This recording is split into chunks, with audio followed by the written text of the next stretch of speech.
You know what's crazy? You know you could be the one if you really wanted to, right? You know that, right?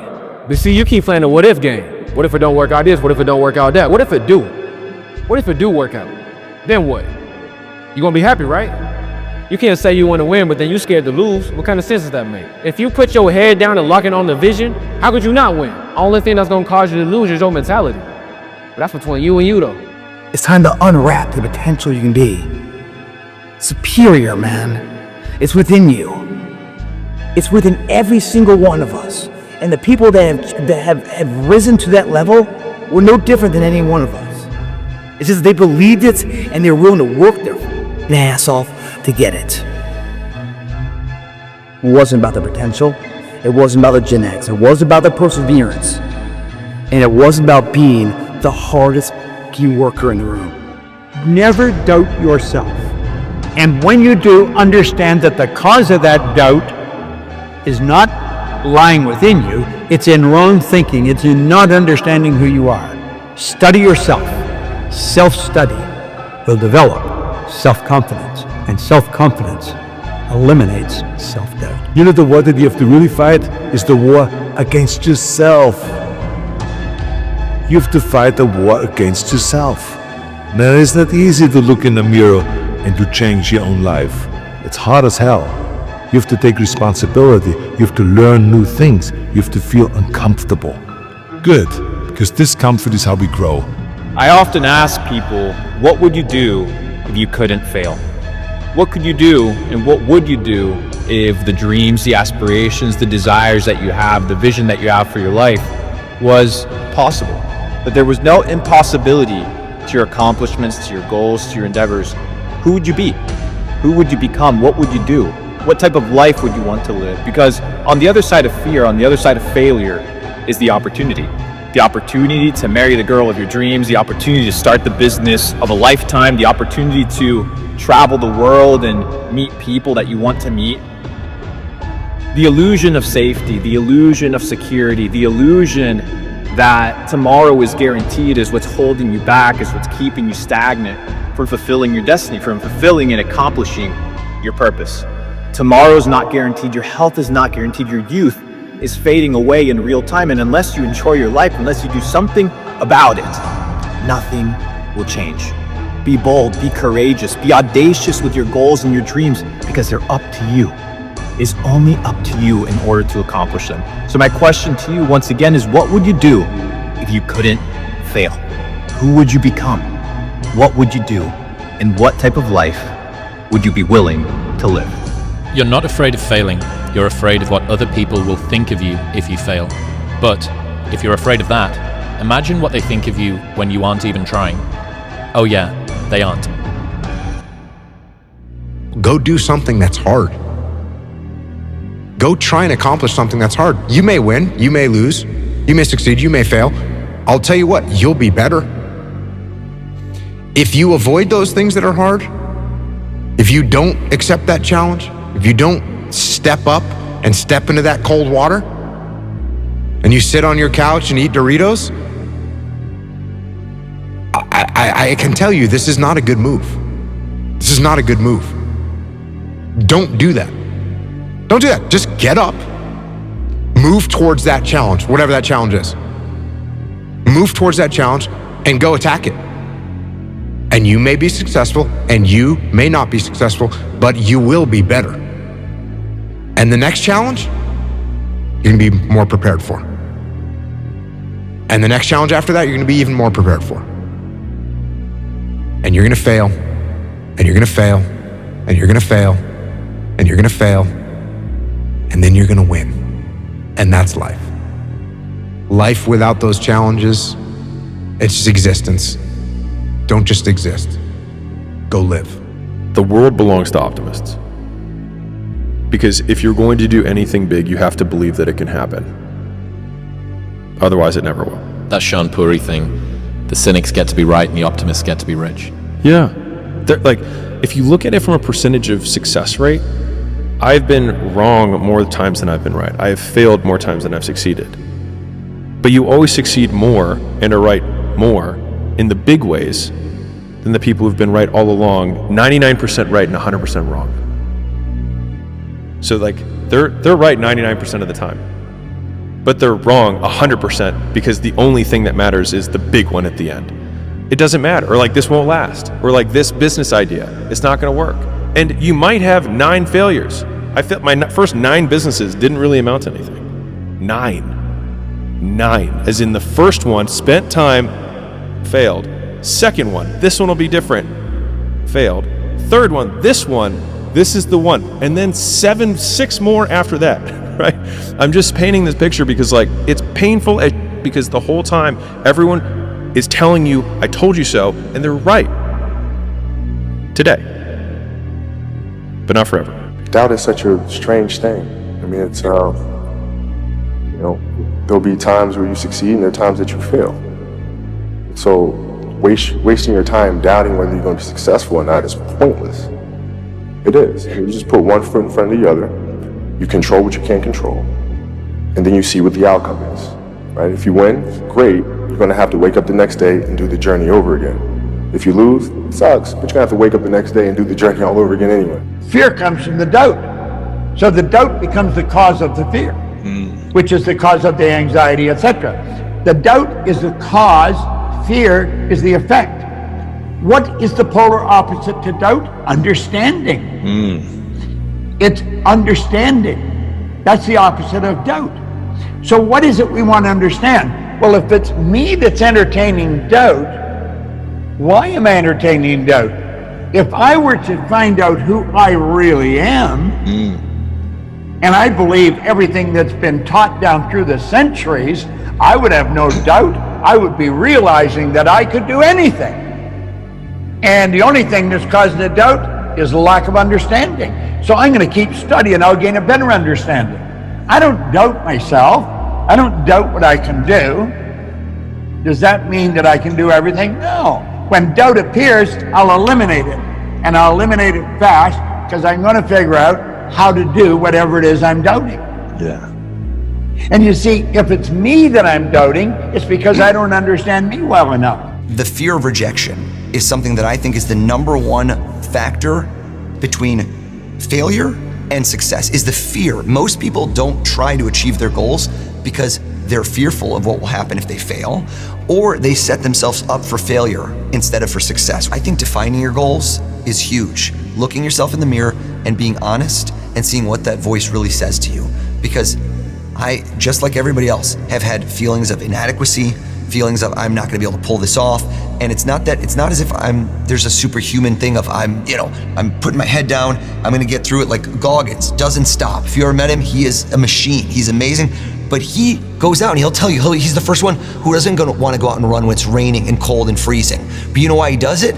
Because he didn't want to do it. That's where the real work is. When I'm doing a workout that's exceptionally hard, when it gets to the hardest part, that's when I tell myself, all of this was easy, this is where I'm actually growing. So I challenge you right now to assign yourself a goal. Right now, if you get one thing out of this podcast, decide one thing that you want to strive for. Define it. Don't do these pie in the sky things. Goals that are achievable have to be quantifiable.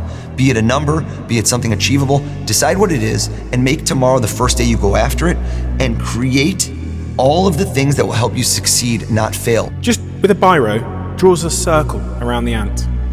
And the ant runs to the edge of the circle and believes it's trapped. And it will not cross that line. It will not cross that line. Looking down on it from a bird's eye view, you go, oh no, it's just a figment of its imagination.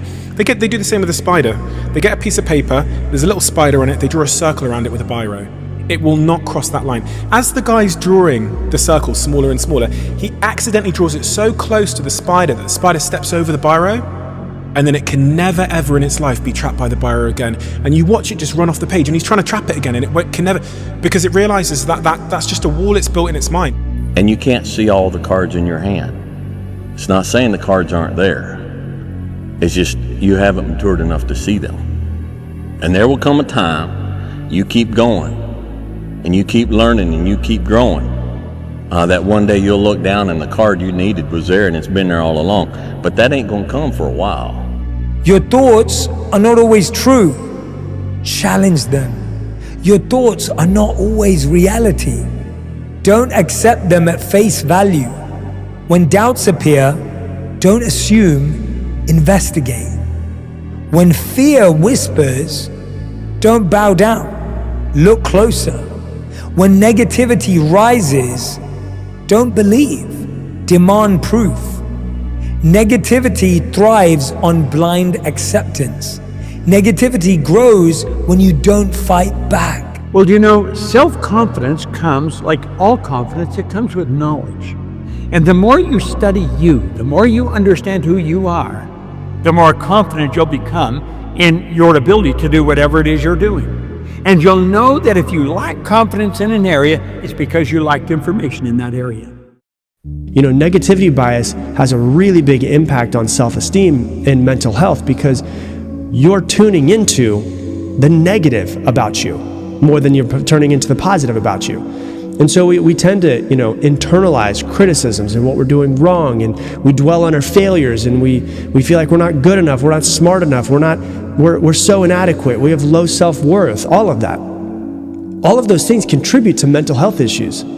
And so people tend to focus on more of their negative aspects than their positive ones. And believe me, there's 10 times more positive aspects to you than negative ones, but we tend to focus on the negative. And it says, when things go wrong, as they sometimes will, when the road you're trudging is all uphill, when the funds are low and the debts are high and you want to smile, but you have to sigh, when care is pressing you down a bit, rest if you must, but don't you quit.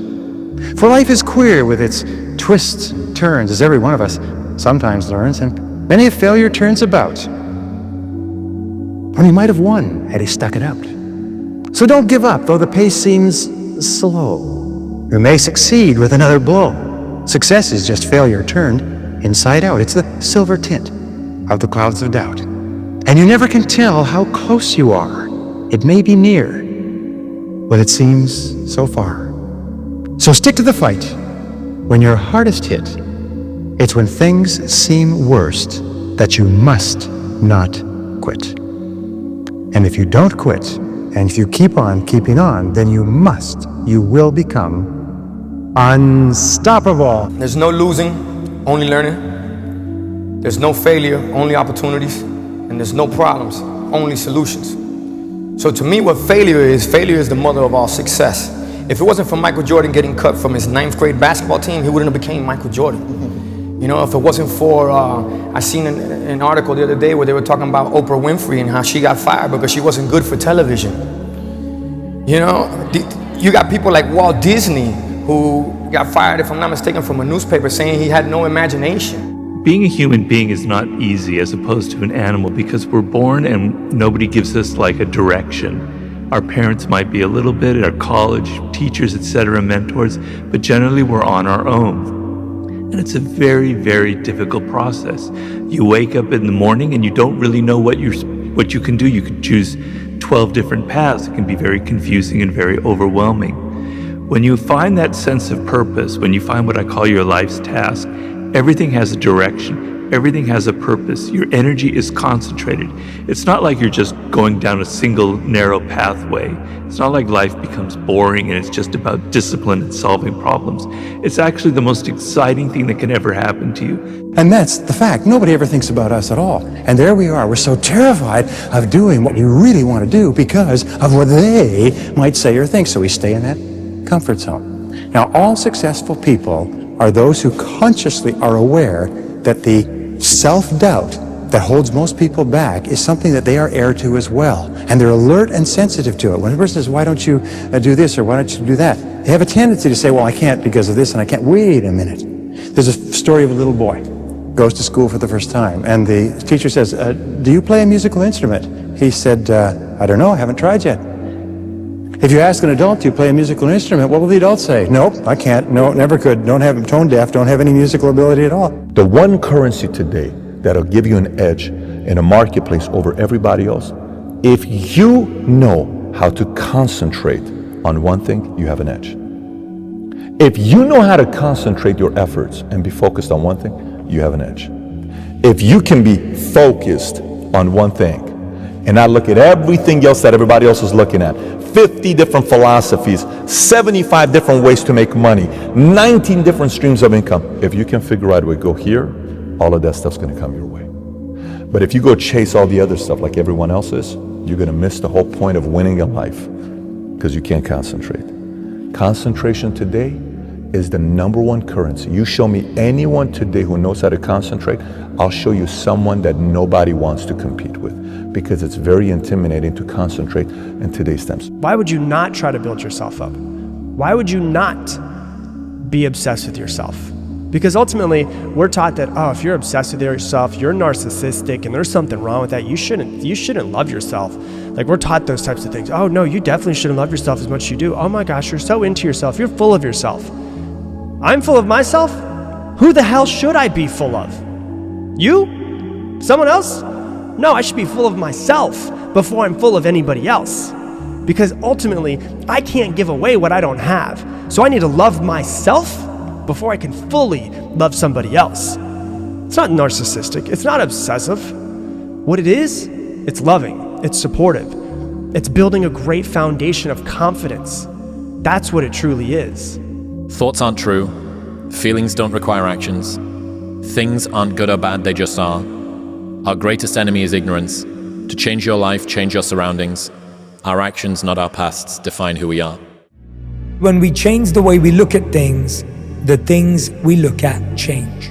Your thoughts are a story, but here's the best part. You can write the next line right now. Actually, you get to choose the title of the next chapter right now. You get to write the next few pages right now. When you change the story, you change the feeling. When you change the perspective, you change the power. When you change the lens, you change your life. Negative stories exhaust you. Positive reframing energizes you. Negative thinking shrinks you. Positive reframing frees you. Small changes in your viewpoint can lead to big changes in your vision. Hear me out. See, if you drop a frog in boiling water, then it will immediately jump out. But if you put a frog in warm water and then slowly turn up the heat, the frog doesn't notice that the water is heating up, and it will sit there complacently until it boils to death. So the whole point of the analogy is that it's easy to delude yourself into thinking that you're making progress, to think that you're taking action, when really you're not accomplishing anything. Like the frog stuck in the warming water, you're actually oblivious to your own inaction, distracted by what's empty and inconsequential. Next time you have a loss, next time you have a breakup, next time something happens that hurts, truly hurts, instead of blaming the world, take a piece of paper and take responsibility and say, what did I learn from this? What can I do better? What bad habits do I have that keep showing up? What bad trends do I have that keep showing up? And I'm gonna make a decision to stop it now and not blaming everybody. And if you decide to do that, don't be surprised where your life changes drastically in a positive way. When you feel that pressure inside of you and it's very heavy, like weather that's very, heavy and thick, you're motivated, you feel it. I've got to get up in the morning, I've got to do this, I've got to accomplish this. When that pressure goes away and you don't feel any pressure in your life, you can do anything and there's no consequences for it. You'll just waste time, you'll waste years, you'll waste months, you'll never accomplish anything. You give somebody a deadline, right? They'll accomplish in 2 months what it would take somebody 2 years to do without a deadline. It's that necessity, it's that sense of there's a sword at my back, I've got to get it done. It makes you get things done, it gives you the energy. It's get rich or die trying, to quote somebody. We all have an internal self-image that we have created throughout our life, and it is based off of a few things. Primarily, it is based off of the experiences that we've encountered throughout our lives, but it is also created through our own thoughts and what we assume about these experiences. So, for example, let's say growing up throughout your childhood, you were the type of person that was a little shy, a little quiet, a little anxious. In school, you didn't talk to that many people, and you just were that type of person. Certain people will, actually the majority of people will create a self-image inside of their brain, identifying themselves as a anxious, quiet, introverted person, and they will hold on to this self-image for dear life, and they won't allow anything to come in between that, and that is just how they'll be for the entirety of their life. If you can be conscious of the labels that you subconsciously put on yourself, you will realize how many things in your day-to-day life that you just automatically do or automatically assume that you can't do, and it causes you to limit yourself from your true potential. Maybe this sounds like some like woke stuff, but it's not. It's like the reality, and a lot of people don't look deep enough inside of themselves to figure out what these labels are. That's what got them there, and it didn't happen overnight. They got knocked down more than they ever stood up. But they kept going and kept going and kept going and kept going, because what else is the alternative? To be average again. That sucks, man. And it really sucks.